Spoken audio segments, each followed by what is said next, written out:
When people hear about nonviolence, they usually react like this. Ayo Charlos, you know what nonviolent resistance is, yeah? Yeah, I know what that is. Is that stuff about Gandhi and the I have a dream stuff, you know? Bro, I Have a Dream was Martin Luther King, not Gandhi. Oh yeah, my bad. Though Charlos may be partly right, nonviolence is far more than just Gandhi and MLK's movements.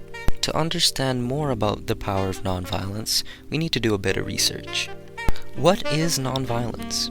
The definition of nonviolent resistance is achieving goals through symbolic protest, civil disobedience, economic or political non-cooperation without using violence. It is a way to incite change and create power within the people peacefully. This is why nonviolent resistance is so effective. Civil resistance allows people of all different levels of physical ability to participate. This can include the elderly, people with disabilities, women, children, and anyone else who wants to. It is power in numbers. This is how nonviolent campaigns have been on average 4 times larger than violent campaigns. Many people will not show up unless they can expect security in numbers. Not everyone wants to take the same chances in life. The visibility of civil resistance tactics, such as protests, allows them to attract these risk-averse people. It's the power in numbers. The visibility of civil resistance actions allows them to attract more active and diverse participation from these ambivalent people. Once they become involved, it's almost guaranteed that the movement will have links to security forces, civilian bureaucrats, economic and business elites, education elites, state media, religious authorities, and potentially even government officials. And those people will start to reevaluate their own allegiances and potentially join the cause or create change. In a study conducted by Erica Chenoweth, it shows that between the years 1900 and 2006, nonviolent resistance campaigns were twice as effective as their violent counterparts.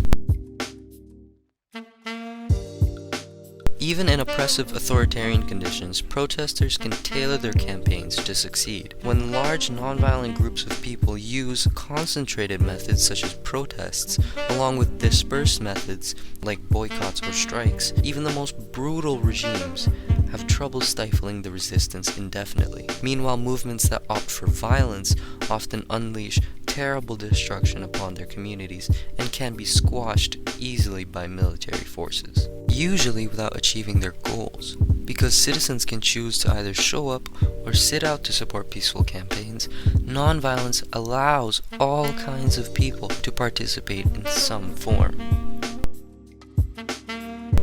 An excellent example of this was the Guatemalan civil resistance in 2015.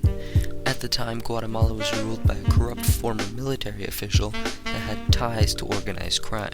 One group of citizens, just 12 regular people, put out a call on Facebook to their friends to meet up in Central Plaza, holding up signs that had the message saying, "Resign already," and on the day of the meeting, over 30,000 people had attended. In response, President Molina said he would not step down, and the people decided to move from a concentrated tactic to a dispersed tactic. They had organized a general strike in which they refused to work. Over 400 businesses and schools closed in Guatemala City alone. Meanwhile, farmers across the country blocked major roads. And within 5 days, several government officials, including the president, had resigned. We as the people have power as a collective. No matter where you live, who you are, your voice can be heard through nonviolent civil disobedience.